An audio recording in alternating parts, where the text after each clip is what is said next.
नमस्कार विद्यार्थियों, वेदांत क्लासेज में आप सभी का हार्दिक स्वागत व अभिनंदन।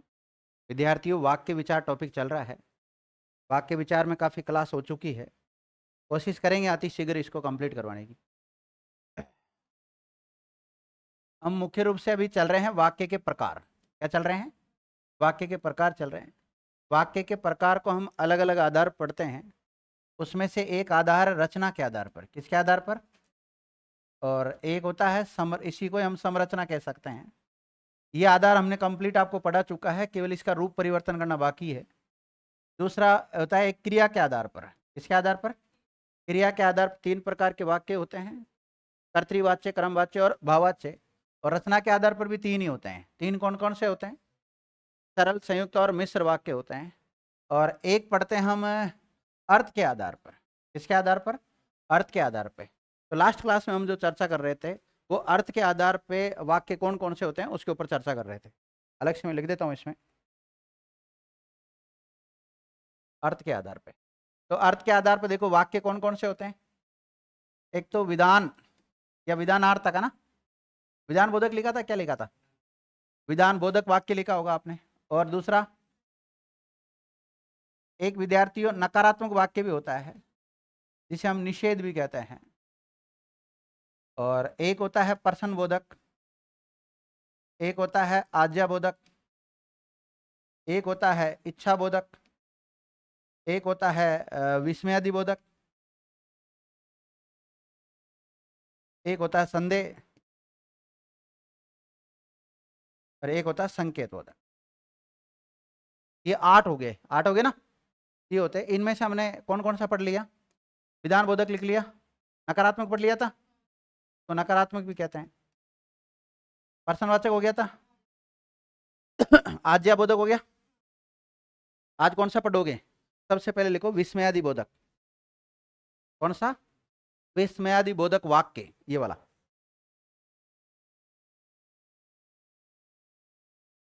कौन सा नंबर आएगा? पांचवा।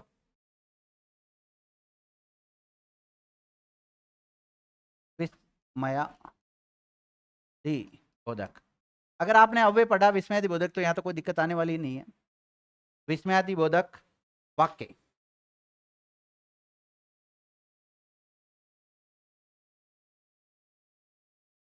लिख लिया? सबसे पहले इसकी परिभाषा लेके आप लिखो, ऐसे वाक्य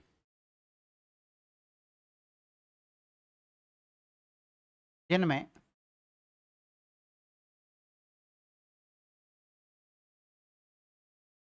ऐसे वाक्य जिनमें विस्मय ब्रैकेट में आश्चर्य,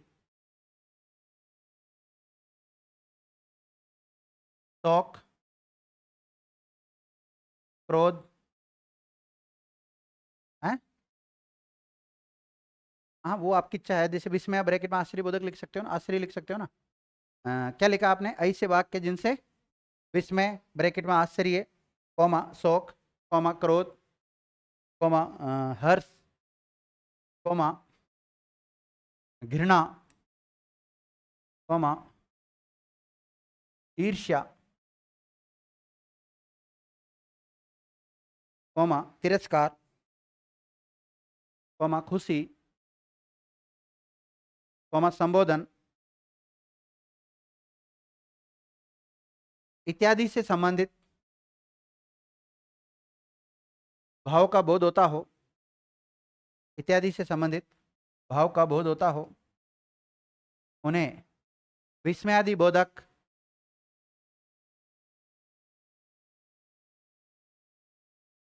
वाक्य कहते हैं। उन्हें क्या कहते हैं? विस्मयादि बोधक वाक्य कहते हैं। तो विस्मयादि बोधक वाक्य किसे कहते हैं? जिनसे विस्मय, आश्चर्य, शोक, घृणा, क्रोध, हर्ष, तिरस्कार, इनसे रिलेटेड का जो बोध होता है उसे क्या कहते हैं? विस्मयादि बोधक वाक्य कहते हैं। इसके अलावा इसमें विस्मयादि बोधक अव्यय प्रयुक्त होते हैं। कौन से अव्यय आते हैं इसमें? नोट, पहचान लिख सकते हो। इन वाक्यों में विस्मयादि बोधक अव्यय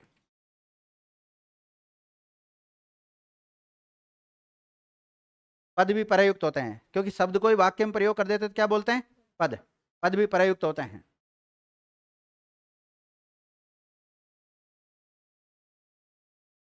देखो इन वाक्यों में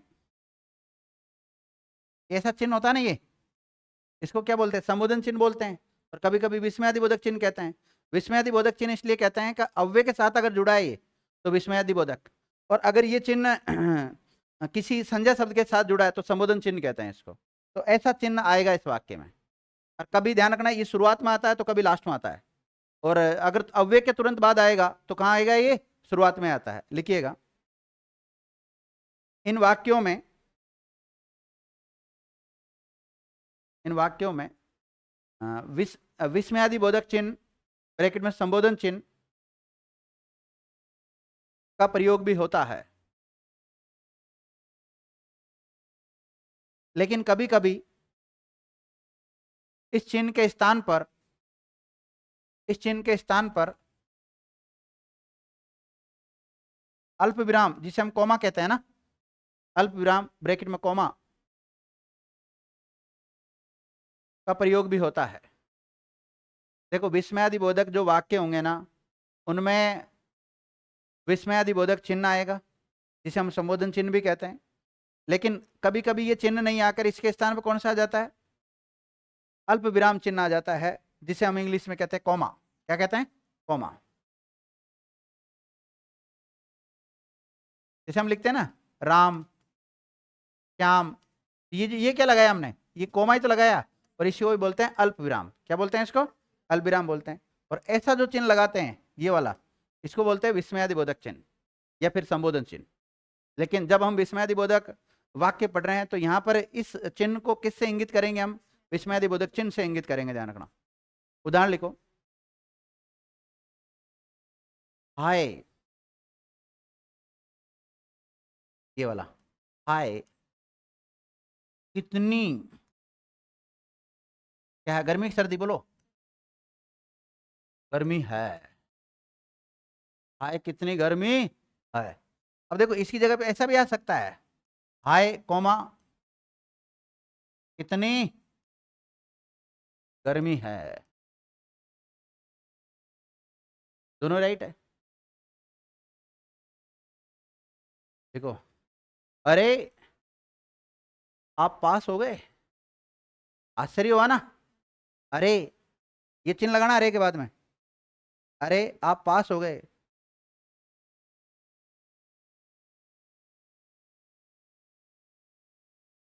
देखो वाह कितना सुंदर दृश्य है, वाह कितना सुंदर दृश्य है, हर्ष हो रहा है इसमें ना, खुशी हो रही है।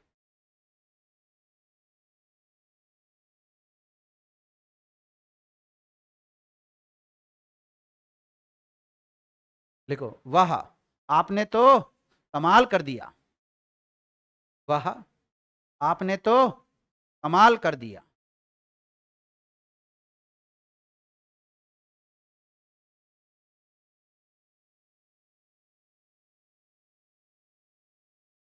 अब यहां लगाना है चिन्ह, छी छी कितनी गंदगी है। हर छी के बाद मत लगा देना, ये दोनों छी एक साथ आएंगे, छी छी कितनी गंदगी है।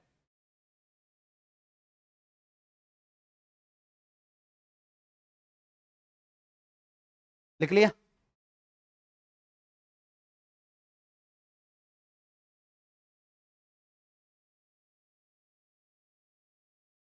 अगला लिखो, इच्छा बोधक वाक्य, कौन सा वाक्य,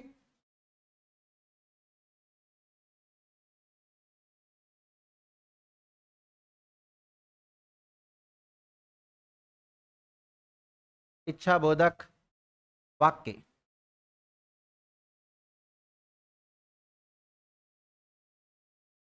लिखो ऐसे वाक्य जिसमें वक्ता की इच्छा, कौमा आशा, कौमा शुभकामना,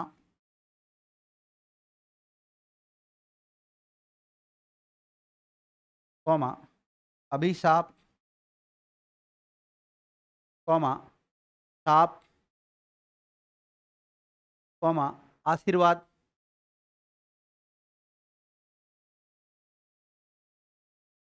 आशीर्वाद। वापस बोलना, सेंटेंस जमा नहीं।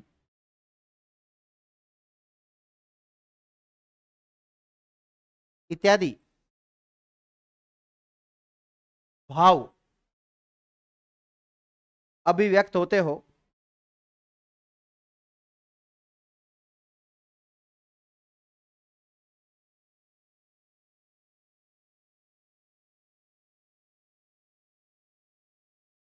इत्यादि भाव अभिव्यक्त होते हो, उन्हें इच्छा बोधक वाक्य कहते हैं। उन्हें इच्छा बोधक वाक्य कहते हैं।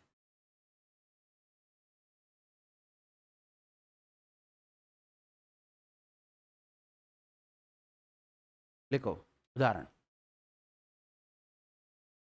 उदाहरण लिखो। आपकी यात्रा मंगलमय हो। हाँ, सुनते हो ऐसा? रोडवेज बस स्टैंड पे कई बार बोलते हैं आपको हुई असुविधा के लिए हमें खेद है। ट्रेन संख्या फलाना फलाना इतने बजकर इतने बजे पर आने वाली थी, जो कि 5 घंटे देरी से चल रही है। अब 5 घंटे देरी से चल रही है, आपने तो केवल कह दिया खेद है।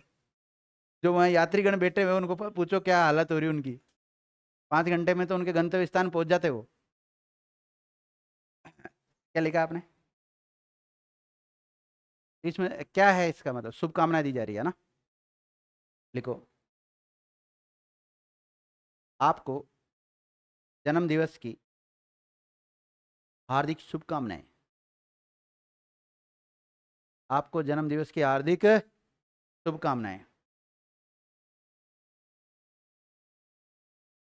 सदा सुहागन रहो, सदा सुहागन रहो, आशीर्वाद दिया जा रहा है। आप चिरायु हो। चिरायु का मतलब होता है लंबे समय तक जीना। चिर मतलब लंबा, आयु मतलब एज को ही कहते हैं। लंबे समय तक जीने का जो आशीर्वाद दिया जाता है उसको क्या बोलते हैं? आप चिरायु हो। भगवान तुम्हारा कभी भला ना करे। लिखो भगवान तुम्हारा कभी भला नहीं करेगा। साप अभिशाप में आ जाएगा नहीं?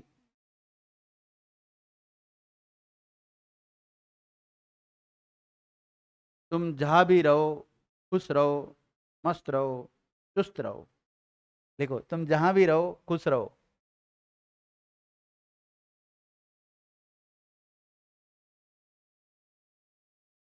लिख लिया? तो ऐसे बहुत सारे वाक्य बन सकते हैं।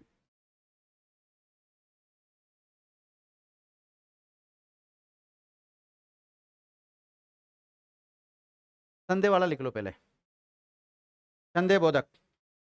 अगला वाक्य कौन सा आएगा? संदेह बोधक वाक्य, संदेह बोधक वाक्य।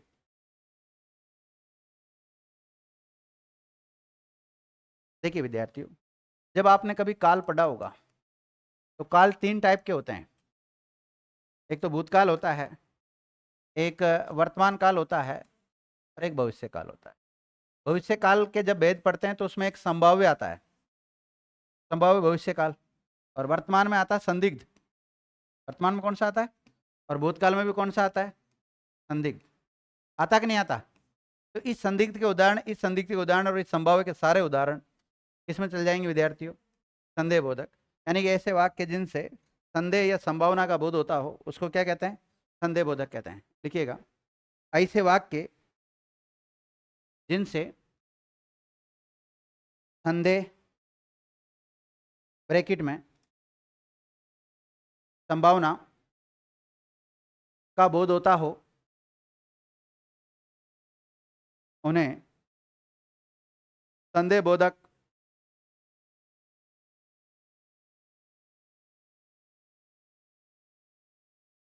वाक्य कहते हैं। उन्हें संदेह बोधक वाक्य कहते हैं।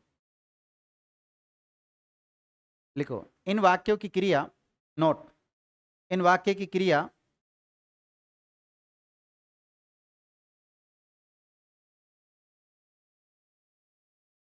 संदिग्ध भूतकाल और वर्तमान काल, संदिग्ध वर्तमान काल और भूतकाल तथा संभाव्य भविष्य काल में होती है। इनकी क्रिया किसमें होती है? भविष्य काल का तो कौन सा? संभाव्य। और वर्तमान काल का कौन सा? संदिग्ध। और भूतकाल भी कौन सा? संदिग्ध। ध्यान रखना। तो इनकी क्रिया तो, कहने का मतलब यह है कि संदिग्ध भूतकाल, वर्तमान भूतकाल और संभाव्य भविष्य काल के जितने भी उदाहरण हैं वो सारे इसके अंतर्गत आ जाएंगे, है ना। उदाहरण लिखो आप। और आपको पता है इसमें जो संभाव्य वाला होता है ना, इसमें शायद और संभवतः जैसे शब्दों का प्रयोग करते हैं, लेकिन क्रिया के अंत में गागे की नहीं आता है। तो ऐसे लिखना, पहचान में लिख सकते हो आप।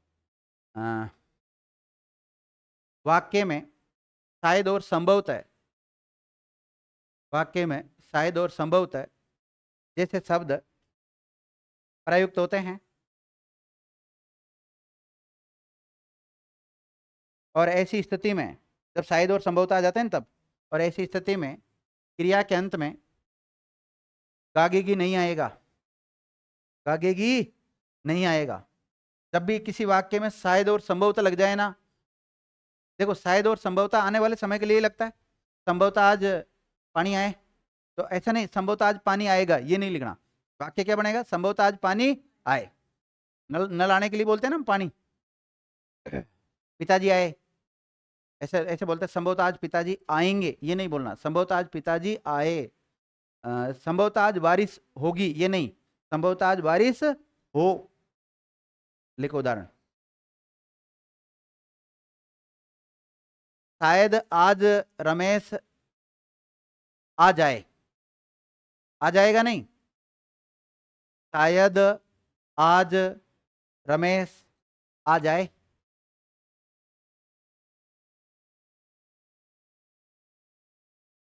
देखो संभवतः उसका चयन हो जाए, लिखो संभवतः, संभवतः उसका चयन हो जाए। शायद आज वर्षा हो।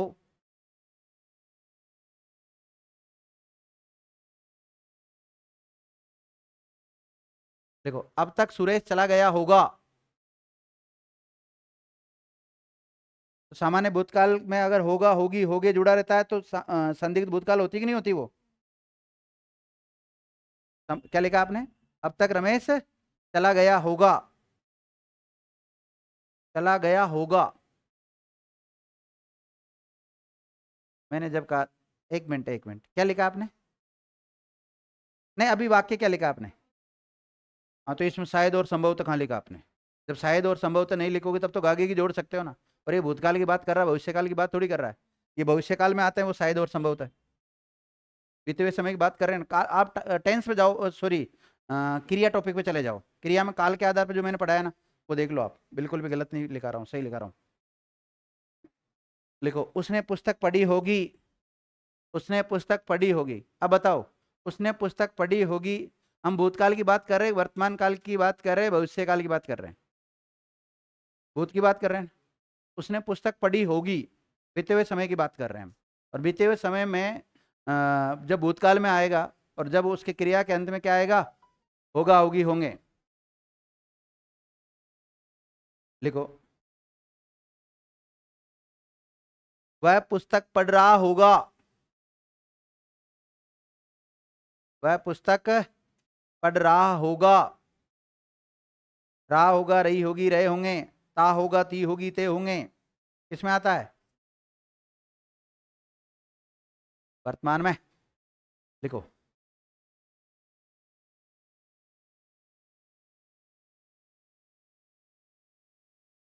शायद रमेश खेलने जाए, शायद रमेश खेलने जाए।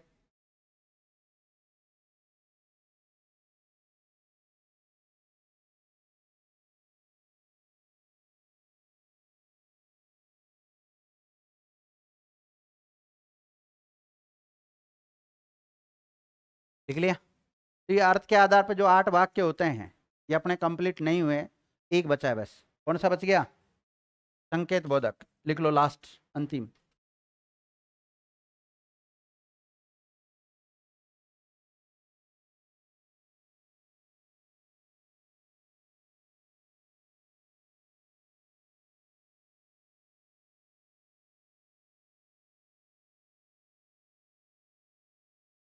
देखो विद्यार्थियों, मैंने जब आपको वाक्य की सामान्य जानकारी लिखाई थी तो वहाँ केवल इतना लिखाया था कि वाक्य की परिभाषा लिखाई थी। वहाँ पर क्या लिखाई थी? वाक्य की परिभाषा लिखाई थी। और वाक्य की परिभाषा क्या थी? सार्थक शब्दों का वह समूह जिसमें वक्ता के कथन को संपूर्ण रूप से व्यक्त, ब्रैकेट में अभिव्यक्त करने की क्षमता होती हो, उसको क्या कहते हैं? वाक्य कहते हैं। और वाक्य हिंदी भाषा का सार्थकता के आधार पर पूर्ण इकाई होती है। कहीं पे भी नोट डाल के लिख लो आप, या शुरुआत में लिख लो, शुरुआत में लिख लेना, या कहीं पे साइड में नोट डाल लें। हिंदी भाषा की पूर्ण इकाई वाक्य होती है। हिंदी भाषा की, ये बीच में याद आ गया इसलिए लिखा रहा हूं। हिंदी भाषा की पूर्ण इकाई किसको कहते हैं हम? वाक्य को कहते हैं। हिंदी भाषा, और हालांकि जब मैं पहला लेसन पढ़ाता हूँ आपको सामान्य जानकारी वाला, उसके साथ सब लिखा देता हूँ मैं, लेकिन फिर भी अगर जैसे पहला नहीं पढ़ा और कोई बीच में आया है तो उसको भी थोड़ी नॉलेज होनी चाहिए। क्योंकि कभी एग्जाम में क्वेश्चन आ गया तो आप कौन सा टॉपिक निकालोगे? आप आपके रजिस्टर में वाक्य विचारे तो निकालोगे ना, वाक्य से रिलेटेड क्वेश्चन आएगा तो। लेकिन वो बात मैंने आपको शुरुआत में लिखा दी, वो बात एक अलग है। बाकी यहाँ भी लिख लें आप इसको। तो भाषा की पूर्ण, हिंदी भाषा की पूर्ण इकाई किसको कहते हैं? वाक्य को कहते हैं। सार्थकता के आधार पे हिंदी भाषा की सबसे छोटी इकाई किसको कहते हैं?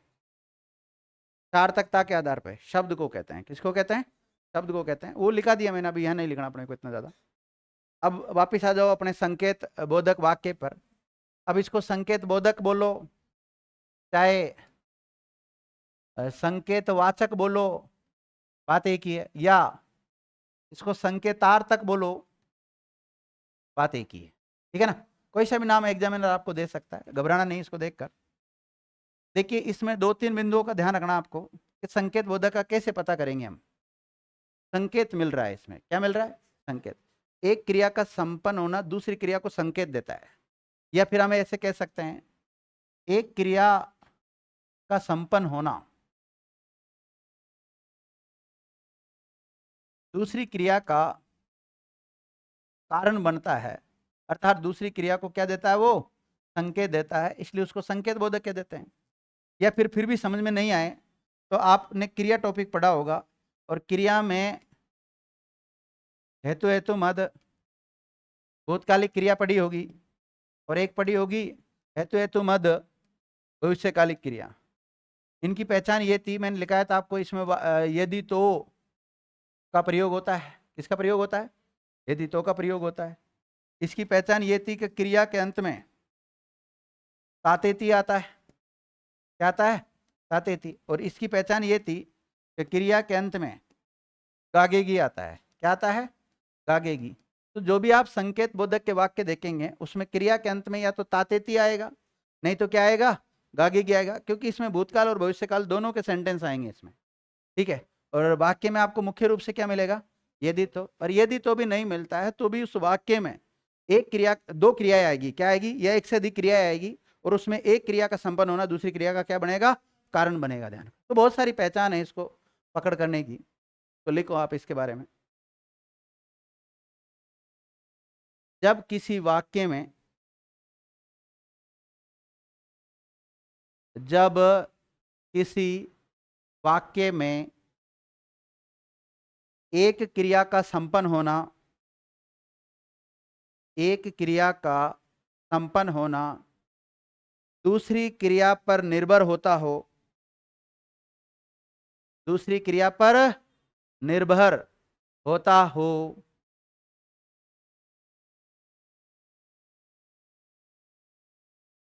अर्थात एक कार्य दूसरे कार्य को संकेत देता हो, एक कार्य दूसरे कार्य को क्या देता हो? संकेत देता हो, तो उसे उसे संकेत बोधक वाक्य कहते हैं। क्या कहते हैं? संकेत बोधक वाक्य कहते हैं।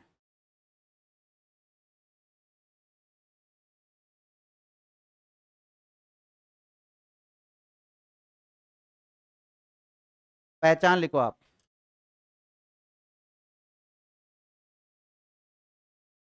पहचान लिखो। यदि तो, वाक्य में क्या मिलेगा आपको? यदि तो, जोड़े से योजक चिन्ह लगाना दोनों के बीच में।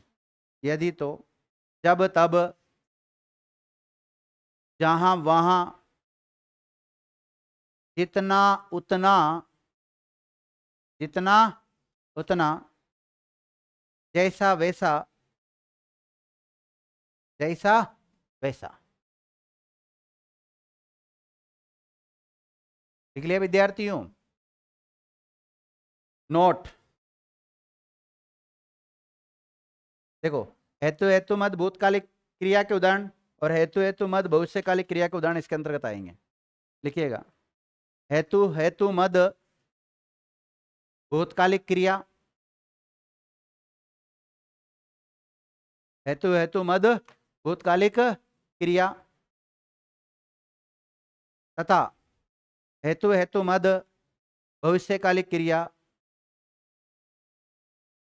के सभी उदाहरण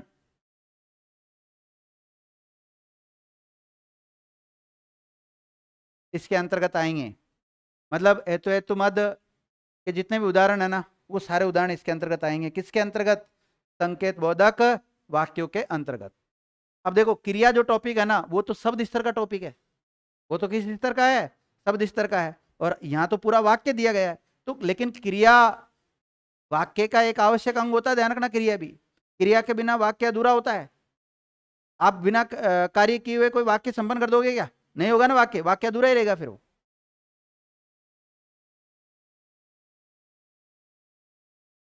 फिर उसको वाक्य नहीं कहकर उसको शब्दांश कहते हैं। जिस वाक्य में क्रिया नहीं होती ना, उस वाक्य को वाक्य नहीं कहकर क्या कहते हैं? शब्दा नहीं, नहीं नहीं नहीं नहीं नहीं नहीं नहीं नहीं नहीं, पदबंध। क्या कहते हैं उसको? पदबंध कहते हैं। जिस वाक्य में क्रिया नहीं होती है उसको पदबंध कहते हैं। क्या कहते हैं? पदबंध कहते हैं। उसको वाक्य नहीं कहते। पदों का समूह होता है वो केवल। चलो, उदाहरण लिखो आप।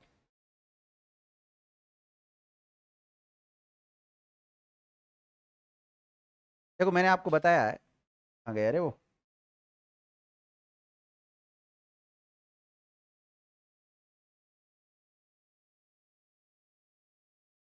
जो भूतकाल की क्रिया होगी उसमें तो क्रिया के अंत में क्या आएगा? तातेती। और जो भविष्यकाल की होगी उसमें क्या आएगा? दागेगी आएगा। ध्यान रखना, यदि वर्षा अच्छी होती तो फसल भी अच्छी होती। बताओ, भूत है भविष्य है? भूत है। और यदि वर्षा अच्छी होगी तो फसल भी अच्छी होगी, वो किस में जाएगा? वो भविष्य में चले जाए। दोनों हेतु हेतु मत के उदाहरण। लिखो उदाहरण। यदि वर्षा अच्छी होती तो फसल भी अच्छी होती। यदि वर्षा अच्छी होती तो फसल भी अच्छी होती। अब देखो, मैंने आपको पहचान बताई थी कि वाक्य में आपको यदि तो मिलेगा। मिला है। एक क्रिया का संपन्न होना दूसरी क्रिया का कारण बन रहा है। वर्षा अच्छी होगी तो वर्षा अच्छी होती तो ही फसल अच्छी होती। ठीक है ना? तो एक क्रिया का संपन्न होना दूसरी क्रिया का कारण बन रहा है। और दूसरी बात, हेतु हेतु मत भूतकाल का उदाहरण आया कि नहीं आया इसमें? आ गया। सेम ये कहिए भविष्य काल में लिख लो। यदि वर्षा अच्छी होगी तो फसल भी अच्छी होगी।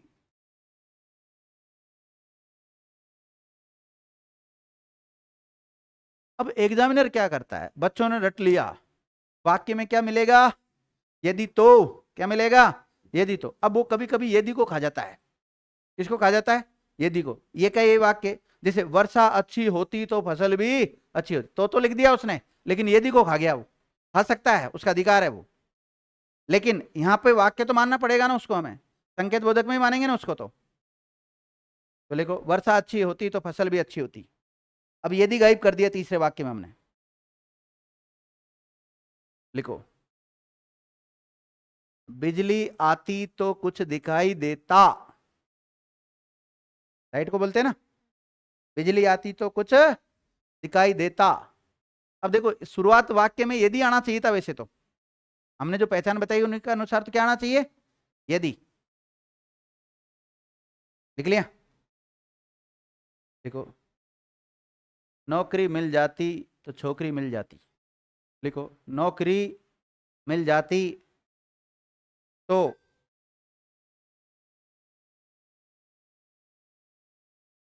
विवाह हो जाता।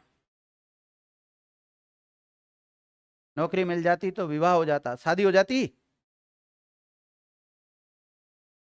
देखो जब रात होगी तब डर लगेगा, जब रात होगी तब डर लगेगा।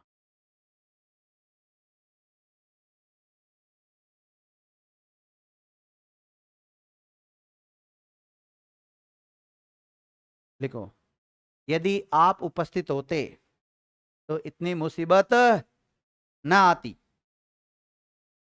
यदि आप उपस्थित होते तो इतनी मुसीबत न आती। हम इसमें से यदि को गायब भी कर सकते हैं। आप उपस्थित होते तो इतनी मुसीबत न आती।